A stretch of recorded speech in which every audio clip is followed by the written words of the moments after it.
கேள்வி பார்வையாளருக்கு வணக்கம். இந்த நேர்காணலில் நாம் சந்திக்க இருக்கும் சிறப்பு விருந்தினர் உச்சநீதிமன்ற வழக்கறிஞர் கேஷவ் சார். வணக்கம். வணக்கம் தோ. வணக்கம் தோ. பீகார்ல 2 கட்ட தேர்தல் முடிந்திருக்கிறது. இந்த முறை கண்டிப்பான முறையில் ஆட்சி மாற்றம் வரும்னு சொல்லிட்டு அடித்து சொல்லியிருக்கிறார் தேஜஸ்வி யாதவ். எங்களுடைய கூட்டணி மகா கத்பந்தன் அந்த ஆட்சி அவங்க 160 தொகுதிகளுக்கு மேலே நாங்கள் வெல்வோம். அதனால இந்த வதந்தி போலி கருத்து கணிப்பு இல்லை, கருத்து திணிப்புலாம் யாரும் நம்ப வேணாம்னு ஒரு கருத்தை வச்சிருக்காரு. எப்படி பாக்குறீங்க? நீங்கள் இந்த நேர்காணலில் வலைவலியில் போடும்போது தயவுசெய்து பீகார் கருத்து கணிப்பு அப்படின்னு சொல்லி போடுங்க. இப்போ நான் பீகாரோட தேர்தல் ரிசல்ட் தான் சொல்ல போகிறேன். இதான் நடக்க போகுது. உண்மையிலே நேர்மையாக அந்த தேர்தல் நடந்திருந்தது, இவிஎம்ல ஃப்ராடு பண்ணாமல், ஓட்டை திருடாமல், எஸ்ஐஆர் ஃப்ராடு பண்ணாமல், இந்த மாதிரி ஃப்ராடெல்லாம் பண்ணாமல் நேர்மையாக இந்த ஜனநாயக முறைப்படி இந்த தேர்தல் நடந்திருந்தா கண்டிப்பாக இந்தியா கூட்டணி தேஜஸ்வி யாதவ், ராகுல் காந்தி, ஆர்ஜேடி ஆட்சி தான் அமையும் பீகார்ல. இதான் உண்மை. கவுண்ட்ஸ் நானே இப்ப சொல்லிடுறேன். ரிசல்ட் நேர்மையா நடந்திருந்தா 125 to 135 தேஜஸ்வி யாதவ் ஆர்ஜேடி. அடுத்து காங்கிரஸ் 25 to 30. அடுத்தது அவங்க கூட்டணி இந்தியா கூட்டணியோட ரிசல்ட் நான் சொல்லிக்கிட்டு இருக்கேன். அடுத்து அவங்க கூட்டணி ராகுல் காந்தி தேஜஸ்வி யாதவோட கூட்டணி கண்ட கம்யூனிஸ்ட் பார்ட்டி, மார்க்சிஸ்ட், லெனினிஸ்ட் அந்த அமைப்பு ஒரு 15 to 20. இதுதான் கணக்கு. இப்படி டோட்டலாக கால்குலேட் பண்ணீங்கன்னா உங்களுக்கு 180 கிராஸ் பண்ணி சிங்கிள் மெஜாரிட்டி வரும். இதான் உண்மையான ரிசல்ட்னா அது இதுதான். நேர்மையா பீகார் மக்கள் இந்த தான் விரும்புறாங்க. 180 தொகுதிகளுக்கு மேல் கைப்பற்றி, இப்ப தேஜஸ்வி யாதவ் அதான் சொல்லியிருக்காரு. அந்த கணக்கு தான் நான் போட்ட கணக்கு தான் அவரும் சொல்லியிருக்காரு. 180 தொகுதிகளுக்கு மேல் கைப்பற்றி சிங்கிள் மெஜாரிட்டியா 243 தொகுதியில 180 பிளஸ் 200 கூட போகும், சொல்ல முடியாது. சிங்கிள் மெஜாரிட்டி கவர்மெண்ட் யார் ஃபார்ம் பண்ணுவானா? தேஜஸ்வி யாதவ், இந்தியா கூட்டணி, ராகுல் காந்தி. இதுதான் கலை நிலவரம், கலை யதார்த்தம். பீகார் மக்கள் இப்படிதான் ஓட்டு போட்டிருக்கான் உண்மையிலே. இதுல இந்த சங்கி கும்பல், ஆர்எஸ்எஸ், பாஜக, மோடி, அமித்ஷா, இந்த பார்ப்பன சங்கி கும்பல், ஜாதிவெறி மதவெறி கும்பல் ஏதாவது ஃப்ராடுத்தனம் பண்ணியிருந்தாங்கன்னா அவங்க ஜெயிக்கிற வாய்ப்பு இருக்கு. இப்ப ஜெயிக்க வாய்ப்பு இல்லை, ஓட்ட திருட வாய்ப்பு இருக்கு, நாட்டை திருட வாய்ப்பு இருக்கு. அது எப்படி நம்ம பாக்குறோம்னா அதான் எக்ஸிட் போல்ல போட்டிருக்காங்க. எக்ஸிட் போலே ஃப்ராடு, எல்லாம் ப்ராஸ்டியூட். இந்த மீடியா பிரஸ்ல இருக்கக்கூடிய ப்ராஸ்டியூட்டுகள் பண்ணக்கூடிய வேலை. அவங்க ஊடக விபச்சாரிகள் கோடி மீடியாட்ட பணத்தை கொடுத்து இப்போ ஒரு உளவியல செட் பண்றாங்க மக்கள்கிட்ட. பாருங்க, எக்ஸிட் போலே நாங்க தான் ஜெயிச்சோம், முந்தைய கருத்து கணிப்பு நாங்க தான், பிந்தைய கருத்து கணிப்பு நாங்க தான், தேர்தலுக்கு பிந்தைய முந்தைய பாஜக தாங்க வரும், என்டிஏ தாங்க வரும், நிதிஷ்குமார், மோடி, அமித்ஷா தாங்க வருவாங்க அப்படின்னு ஒரு உலகில செட் பண்றாங்க. இது ஒரு ஃப்ராடு. உண்மை அது கிடையாது. நான் சொல்றதுதான் உண்மை. இப்ப நான் சொன்ன இந்த கவுண்ட்ஸ் தான் உண்மை. இதான் மக்களுடைய மனதின் குரல். இப்ப நீங்க வாங்க, இவங்க எனக்கு தெரிஞ்ச 50-60 சீட்டு கூட இவங்க தாண்ட மாட்டாங்க. யாரு? என்டிஏ, மோடி, அமித்ஷா, நிதிஷ்குமார், இந்த கும்பல் 50-60 தாண்ட மாட்டாங்க. இதான் உண்மை. நீங்க நல்லா பாருங்க, அவங்க வாழ்க்கையவே 20 வருஷம் 30 வருஷம் எப்படி நாசமாக்கினாங்க. அடிப்படை வசதி கூட இல்லாம எவ்வளவு மோசமான வாழ்க்கை அந்த பீகார் மக்களுக்கு கடந்த 30 வருஷமா தள்ளினாங்க. இன்னும் பீகார் மக்கள் 60 வருஷம் முன்னாடி, 100 வருஷத்துக்கு முன்னாடி கற்காலத்துல வாழ்ந்துகிட்டு இருக்காங்க. 1950-60 வாழ்ந்துகிட்டு இருக்காங்க. இப்ப 2025 நம்மளாம் எங்கேயோ போயிட்டு இருக்கோம். உலக நாட்டோட கம்பீட் பண்ணிட்டு இருக்கோம். சைனாவோட, அமெரிக்காவோட, யூரோப்பிய நாடுகளோட நம்ம கம்பீட் பண்ணி போயிட்டு இருக்கோம். தமிழ்நாடு சொல்றேன் நான். இவன் கற்காலத்துல வாழ்ந்துகிட்டு இருக்கான். அந்த நிலைமைக்கு எங்களை கொண்டு போய் விட்டது யாருடா? பிஜேபி, ஆர்எஸ்எஸ், மோடி, அமித்ஷா, நிதிஷ்குமார் அப்படின்னு மக்கள் நல்லா புரிஞ்சு வச்சிருக்காங்க. பீகார் மக்களை கொந்தளிச்சு போய் கிடக்காங்க. அதை எப்படி சொல்றேன்னா, நீங்க போன வாரம் பார்த்துருப்பீங்க என்ன நடந்தது தெரியுமா உங்களுக்கு? அதை நம்ம கவர் பண்ணாம விட்டோம். சொல்றேன் கேளுங்க. பீகாரோடைய டெபுட்டி சிஎம் பிஜேபிக்காரர் சாணி எடுத்து அடிச்சு பீகார் மக்கள் அடிச்சு ஓட விரட்டுறாங்க. அந்த எஸ்பிக்கு போனை போட்டு, என்ன எனக்கு Z+ செக்யூரிட்டி பாதுகாப்பே கொடுக்காம விட்டீங்க, மக்கள் என்னை அடிச்சு துரத்துறான், இமிடியா பிளாக் ஹேட்ஸ் இறக்கியான்னு சொல்லி அவன் கதறாரு. அந்த டெபுட்டி சிஎம், அந்த பிஜேபி சங்கி கதறுது. பிஜேபி எம்எல்ஏ, பிஜேபி மினிஸ்டர் எல்லாரையும் பீகார் மக்கள் அடிச்சு ஓட விரட்டுறான். உயிர் தப்புனா போகும்டான்னு போலீஸும் அந்த எம்எல்ஏ மினிஸ்டர் ஓடுறாங்க. நீங்க எவ்வளவு மோசம் தெரியுமா தோழர்? நீங்க நல்லா பாருங்க.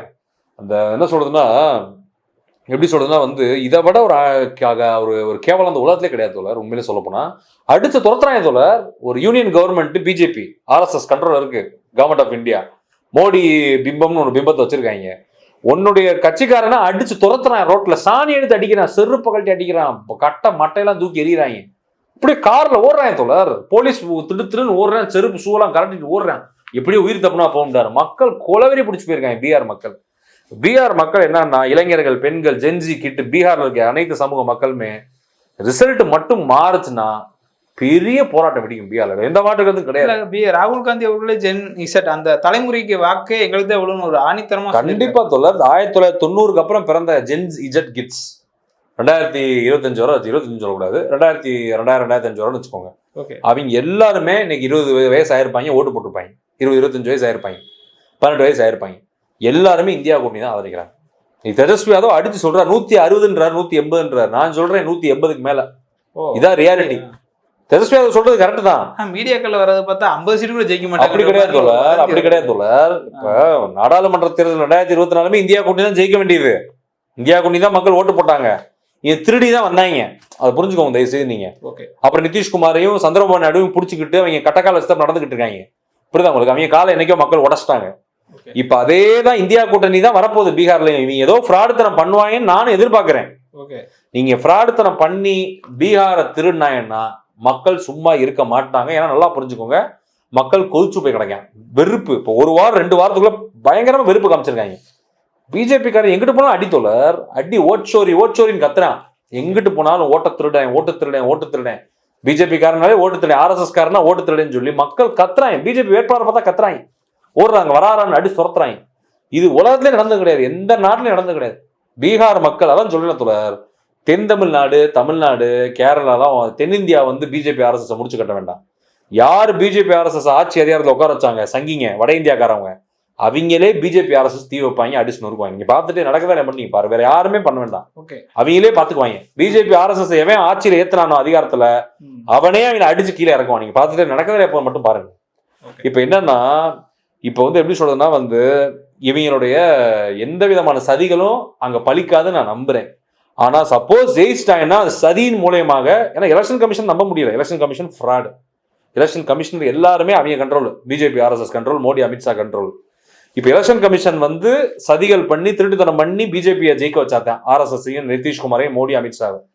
அப்படி நடந்ததுன்னா கண்டிப்பா பீகார்ல மிகப்பெரிய மக்கள் பிரச்சனை வெடிக்கும், மக்கள் ரோட்டுக்கு வந்துருவாங்க. இதான் நடக்க போகுது. ஆனா அது நடக்க வாய்ப்பு இல்ல. இது நடக்க வாய்ப்பு இல்ல, அது நடக்க வாய்ப்பு இல்ல. ஜெயிக்க சொல்ல முடியாது. இவங்க நீங்க நம்ப முடியாதுல்ல. 2024 என்ன பண்ணாங்க, 14 என்ன பண்ணாங்க, 19 என்ன பண்ணாங்க? நீங்க பிஜேபி RSS மோடி அமித்ஷா நிதிஷ்குமார் நீங்க எதுலையுமே நம்ப முடியாது. அவங்க ஓட்டையும் திருடுவாங்க, நாட்டையும் திருடுவாங்க, எதையும் திருடுவாங்க. அவங்க அதானி அம்பானிக்கு தான் கவர்மெண்ட் நடத்துறாங்க, மக்கள் நடத்தல. அவங்க கொள்ளையடிக்கிறது தான் கவர்மெண்ட் நடத்திக்கிட்டு இருக்காங்க. பீகார் மக்கள் என்னன்னா 2 லட்சம் கோடி அலோகேட் பண்ண எங்களுக்கு, இன்னும் நாங்க கீழான கேவலமான வாழ்க்கையை, உணவு வழி இல்லாம, உடைக்கு வழி இல்லாம, கல்வி, வேலை வாய்ப்பு, சுகாதாரம், வீடு எதுக்கும் வழி இல்லாம கேவலமான வாழ்க்கை நாங்கள் உலகத்துல மிகவும் கீழான வாழ்க்கையை வாழ்றோம், தத்ரிய வாழ்க்கையை வாழ்ந்துட்டு இருக்கோம். எங்களை ஏன் இந்த மாதிரி நாசமாக்குன? 2 லட்சம் கோடி அலோகேட் பண்ணல பீகாருக்கு, ஒரு 20,000 கோடி செலவு பண்ணியிருந்தா கூட நான் நல்லா வாழ்ந்துருப்போமே. எங்களை ஏன் இப்படி சுரண்டி எங்க வாழ்க்கையை அழிக்கிற, எங்களை நாசமாக்குற, எங்களை இன்னும் மோசமான நிலைமைக்கு தள்ளுற அப்படின்னு சொல்லி பீகார் மக்கள்லாம் என்னங்கடா 2 லட்சம் கோடி ஒதுக்கி என்னடா பீகார் இன்னும் கேவலமா இருக்கடான்னு பாக்குறாங்க. அங்க எதுவுமே எந்த வளர்ச்சியும் கிடையாது தோழர், காடு, சுடுகாடு அது. அப்ப அந்த மக்கள் என்னென்ன பாக்குறாங்க, இந்த 2 லட்சம் கோடி திருடினது யாரு? BJP RSS, Modi, Amit Shah, BJP கட்சிக்காரங்க, நிதிஷ்குமார். நாங்க யாருக்கும் ஓட்டு போடுறோம், இந்த நிதிஷ்குமார் விளங்காத வேலை நாங்க ஓட்டே போட மாட்டோம். இந்த நிதிஷ்குமார் எப்படி CM ஆறான்? அப்ப அவன் அந்த அதிகாரத்தில் உட்கார வச்சது மோடி, அமித்ஷா, RSS, பிஜேபி. அப்ப இந்த கும்பலை ஃபுல்லா ஒழிச்சு கட்டணும் தான் அவன் இறங்கியிருக்காங்க. பீகார் மக்கள் ஓட்டே போட்டிருக்காங்க. அப்ப நீ பிரார்த்தனை பண்ணி வந்தேன்னா பீகார் மக்கள் எவ்வளவு யோசிச்சு பாருங்க, எவ்வளவு கூச்சு போவான். ஏன்டா உன்னை ஒழிக்கலான்னு ஓட்டு போட்டா நீ திரும்ப வரையா நீ அதிகாரத்துக்குன்னு சொல்லி பெரிய பிரச்சனை பண்ணிடுவாங்க. விட்டவே மாட்டான். இந்த வாட்டி தப்பிக்க முடியாது. மோடி, அமித்ஷா, RSS, பிஜேபி, நிதிஷ்குமார், பீகார் மக்கள்கிட்ட இருந்து தப்பிக்கவே முடியாது. பதில் சொல்லியே தீரணும். இதுதான் இந்த தேர்தல். நான் என்ன சொல்றேன்னா, நீங்க பாருங்க, நவம்பர் 14 இப்ப தேர்தல் 2 கட்டமா முடிஞ்சது. நவம்பர் 6ஆம் தேதி முடிஞ்சிருச்சு, இப்ப நவம்பர் 11 முடிஞ்சிச்சு. நவம்பர் 14 காலைல 10 மணிக்கு ரிசல்ட் ஸ்டார்ட் ஆயிரும். சாயந்தரம் ஒரு 4, 5, 6 மணிக்கெல்லாம் தெரிஞ்சிடும் யாரு சீஃப் மினிஸ்டர், யார் எந்த இந்தியா கூட்டணியா இல்ல NDAவான்னு தெரிஞ்சு போயிடும். பிஜேபி, RSS, மோடி, அமித்ஷா, நிதிஷ்குமார் தெரிஞ்சு போயிடும். இல்ல தேஜஸ்வியா, ராகுல் காந்தியான்னு தெரிஞ்சு போயிடும். நீங்க பாருங்க, அந்த 10ல இருந்து 6 மணி வரை குரூஷியல் டைம். இவங்க ஏதாவது பண்ணட்டு இவங்க என்ன நடக்குன்னு நீங்க பாருங்க, நீங்க லைவா பாருங்க. நீங்க மக்கள் என்ன பண்றாங்க மட்டும் நீங்க மக்கள் தீர்ப்பு நீங்க பாப்பீங்க. ஓகே, நன்றி.